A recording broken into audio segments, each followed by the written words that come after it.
Good morning, magandang umaga po. A viewer of mine sent me an email sharing me some information about SINOVAC, the vaccine that was, I believe, the first one introduced in the Philippines. I'm not sure if it was first or second or whatever, but that is, from what I heard, the first one that was sent by China or donated by China to the Philippines. That's what we're going to talk about, and we'll also talk about what IATF has done or has not done. Stay with me. We'll take a look at it.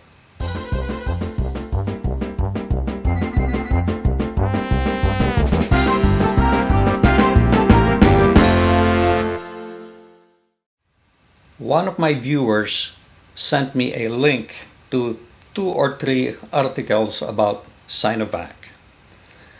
I heard about SINOVAC the first time it was introduced to the Philippines. Then, I believe I posted this on my previous video.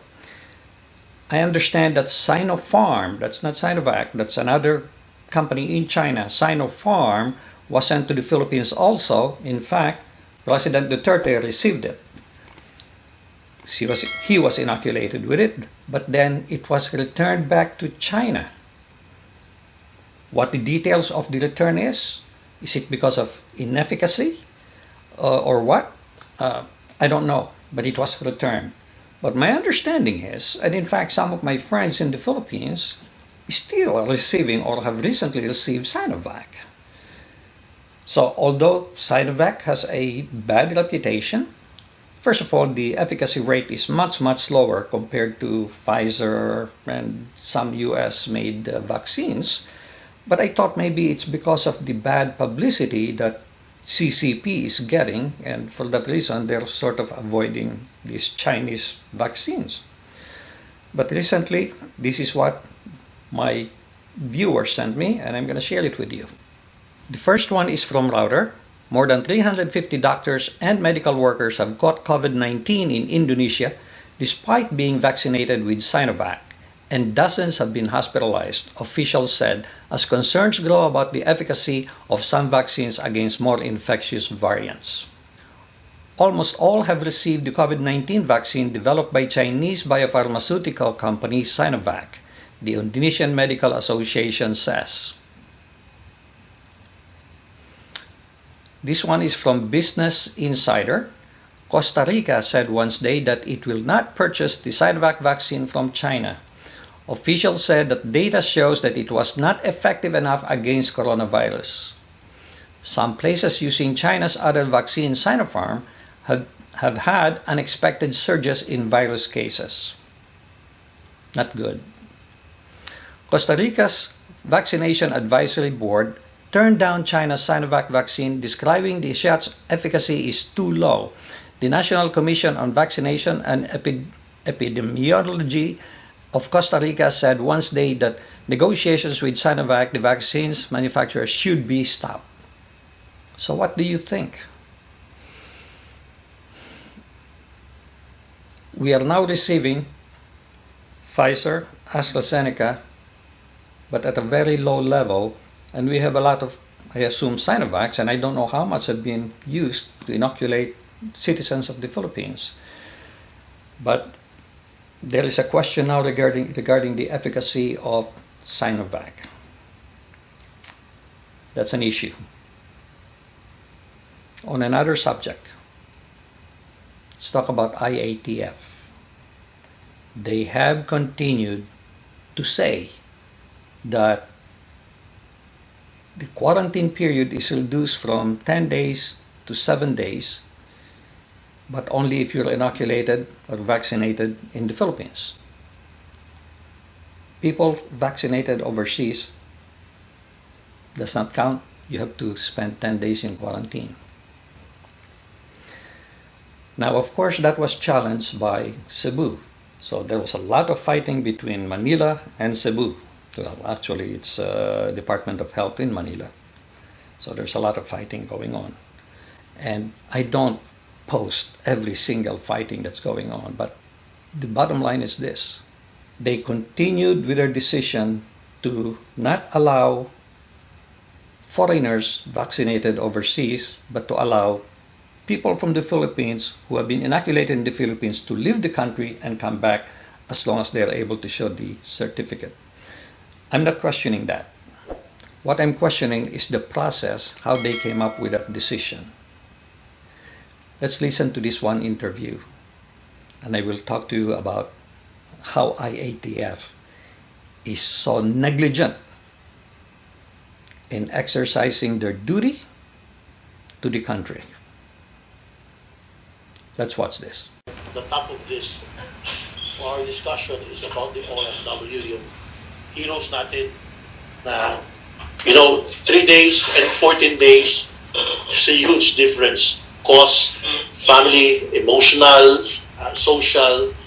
So, meaning, I'm sorry, Dr. Loreche, up to now, there's wala pang pinadala ang New Age to study what is happening in Cebu. Wala ba? Mr. Chair, actually wala po talaga. And from the very time that we had been having these discussions, every time this was brought to the table, they would just throw in other data that is not even relevant to our data. I'm sorry to say this, but yes, we would want data from EPID Bureau really stating that those who are OFWs that are positive for these variants of concern truly are the bearers of this increased transmission of cases. Number 2, I would like to note that our protocol may not be applicable to other regions. What we're saying is the protocol that we have here based on the executive order of the governor is only applicable to our one Cebu because our community response is in place. What we're saying is accept and give us that opportunity to be able to model it for the rest of the country instead of trying to battle with us data after data that will not even be in agreement because at the very end, their data doesn't even or is not even validated and verified. Third, the Delta variant that we are talking about, everybody's afraid of it. Nobody wouldn't want to be afraid. But remember, even prior to the Delta variant, the same protocols has already been put in place. So what changes now? And in the coming weeks and months, there will be more variants that will be deadlier because that's the way of the virus, So are we going to just, put in all these very stringent, suffocating protocols because we are afraid to think outside of that box? So these are just issues, Mr. Chair, that we have to also consider. I share your frustration. That's why I related you to the story. Let us not do battle with data and data. And of course, you can do that, but then again, you have to be there. Go to Cebu and look at it, Doctor. And I think you have a commitment there. Yeah. That's right. You have to be there.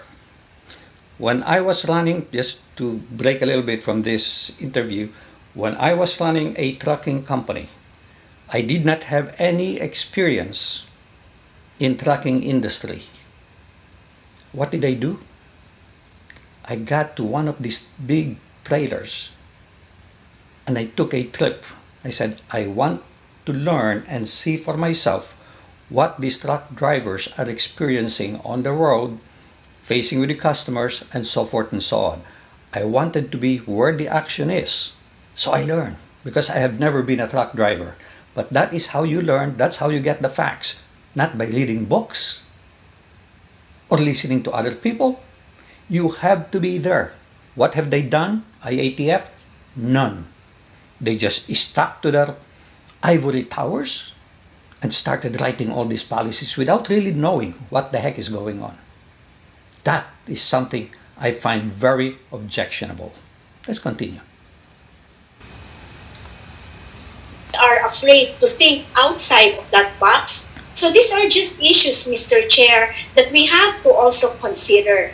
One moment, DOH. I share your frustration. That's why I related you to the story. let us not do battle with data and data. And of course, you can do that, but then again, you have to be there. Go to Cebu and look at it, diba, doctor? And I think you have a commitment there. Yes.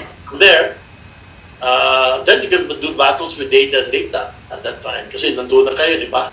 Yes, you're right, sir. We don't want to do battle. We're here. You know, we're in the middle of a pandemic. What we want here is people coming together.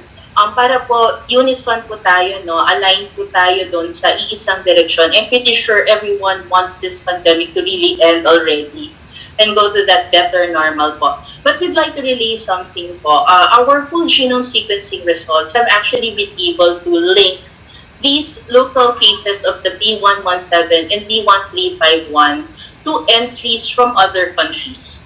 So these are not variants of concern which just happened locally, but they really came from outside po, no?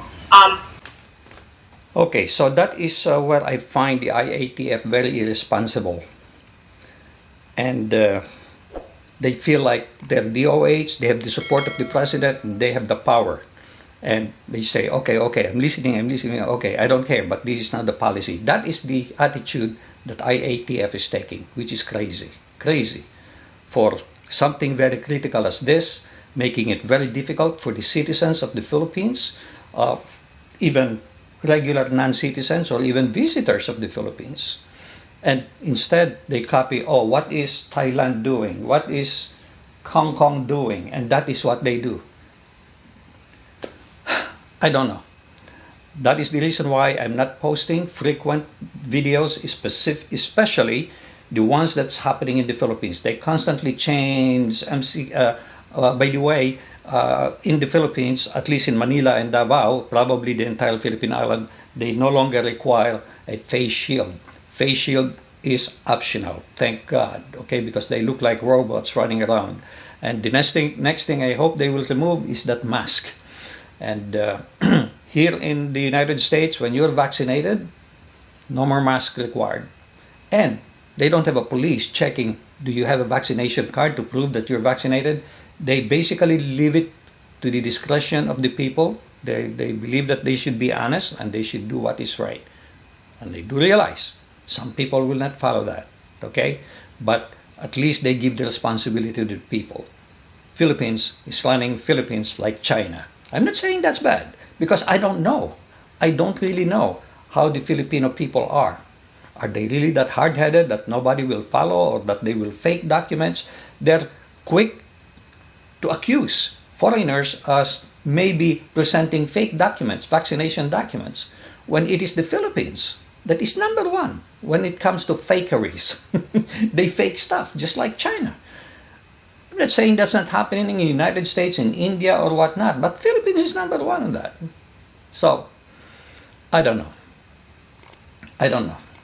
Instead of focusing on, okay, we need to vaccinate as many people as we can, and let's find out how we can get documentation or what documentation we can verify from overseas or from wherever. No, their focus is on lockdown. That is what's making me disappointed about how Philippines is handling this whole pandemic thing. That's just my opinion. If you disagree, feel free to comment down below. If you agree, feel free to comment down below as well. Oh, over here. Somebody told me I should not point down below because never mind what he said, but he said point down over here or maybe here. Okay, so that's all I have for today. Thank you very much for watching. Please do share this with other people and I'll appreciate it if you can click like, and please do subscribe to my channel unless you have already done so. Thank you. God bless and make it a great day.